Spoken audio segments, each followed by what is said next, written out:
what she's done is she's basically setting out her stall as to what she's going to be talking about and her brand when it launches. And she's basically saying, she's talking about memory lane. Memory lane to her is not being part of the royal family. It's not actually about her own family. It's about the TIG, which was her blog, which we did when she was doing Suits. So she's referencing that. She even has a little bit from the TIG on that mood board. So I think that's really what she's talking about when she's talking about memory lane. There's nothing to do with even a reference to Suits, her old job. Her memory lane is pictures of her and Harry and their dog that sadly passed away. But it's very much about her life with Harry, and referencing a past life when she had a brand. And I think that's really what this is about. This is trying to sort of almost engage all the people who used to read the TIG to hopefully come back and be a part of the new Meghan brand. Well, yeah, this is sort of like an edit that she's created of her moving forward and what she wants people to sort of associate her with.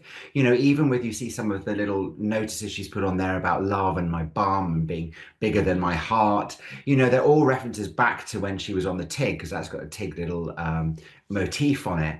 And yes, it's very sanitized. It's not really about Harry. It's not really about the royal family. It's not really about her family. It's about Meghan.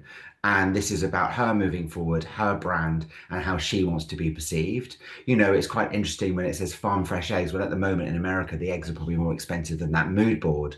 But, people are struggling at the moment. So it'll be interesting to see how people come back on that. And I think Netflix are very clever in what they're doing. I think they know that food does actually pretty well on their channel. They know that people enjoy watching lifestyle programs. But this is going to be really different. This sets everything, changes everything, because even when we see here with the jam topping and the also labels, we're all so used to American Orchard Riviera, and suddenly American Riviera orchards, but now we're seeing this new one. So it's quite interesting to see if people are going to be like fatigued by it already before it's even out. That's one of the biggest issues with all of this. Well, I Yeah, think everything is staged. I think this is a huge marketing plan. I doubt whether Meghan's actually had very much to do with this, particularly only in the fact that she's given some of the things that she's had in her sort of archive. But really, this has been curated by a team of marketeers who want to make sure that they're leaving these kind of cryptic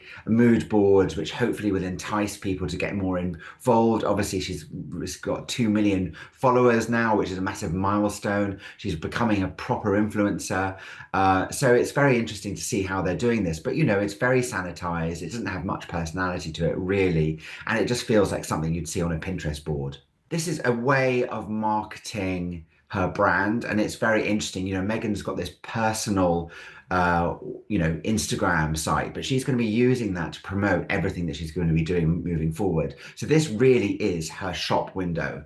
So she's going to be using this for those candid, in inverted commas, moments that she has talking about the change of name, but she's also going to be using it with Netflix to promote her show. And so this is a prime example of that, of this kind of cryptic mood board with little Easter eggs in there to get people excited to find out what more is going to be on this show and what Meghan's going to be bringing to market. But this is definitely, Meghan Markle using her Instagram as a means of marketing.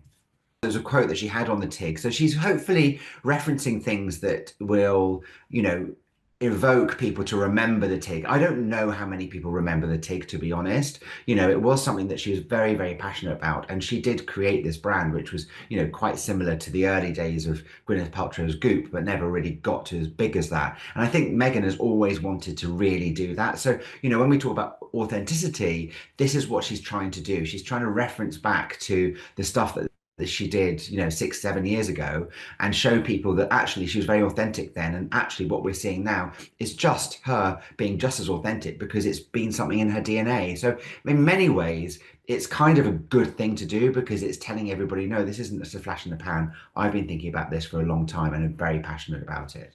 There's always going to be comparison to the two, and I think even with the Instagram sites and how many followers each of them have, etc., we're always going to have that comparison. I think no, they don't talk to each other, so they don't know what they're going to be posting. And I think this mood board will have been pre-thought out a long time ago, as would Kate's post as well. I just think that's a coincidence, but I think it's kind of interesting that in all of this, and I don't know if you saw, but Mindy Kaling did an interview recently saying that the first episode that she did with Meghan for her new show was all about putting on a kids' party. So I think this mood board referencing the children, also you've got the smiley face of a pie that one of the kids has done, is a way again of referencing that probably the first episode is going to be all about kids' parties, and that's going to be encompassed in this mood board. Yeah, listen, I think Netflix know that all eyes are going to be on this show. And we've seen this with the increase of followers on Meghan's Instagram. So if you can equate that to eyeballs and viewers, then it's going to have a lot of viewers when it first launches. All of us are going to be watching it, whether we like her or not, because we want to see this as it's probably the biggest clickbait we'll get since the previous Meghan Markle documentary. So I think all eyes will be on it. I think it's going to be further down the line when we work out whether people want to carry on watching that show, whether people are watching more than one episode, whether they're fatigued by it. And that's when Netflix will have to work out whether their products that they're going to be selling are going to sell. As I said before, we're in a cost of living crisis all over the world. So it depends on how much they're going to be, where they're going to be distributed, and what the demand is. And none of us know that until this show is out.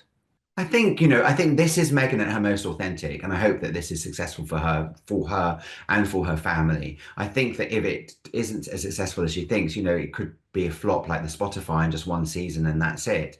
She'll have to, go back to square one and work out what she really wants to do. But the investment here from Netflix and from herself, I think will prove that it will be, hopefully a big hit. I think the issue is if it does fail, then there isn't much more that she can do in this space because she feels like she's done all of it. She's had a children's book that was a hit and then suddenly didn't go anywhere.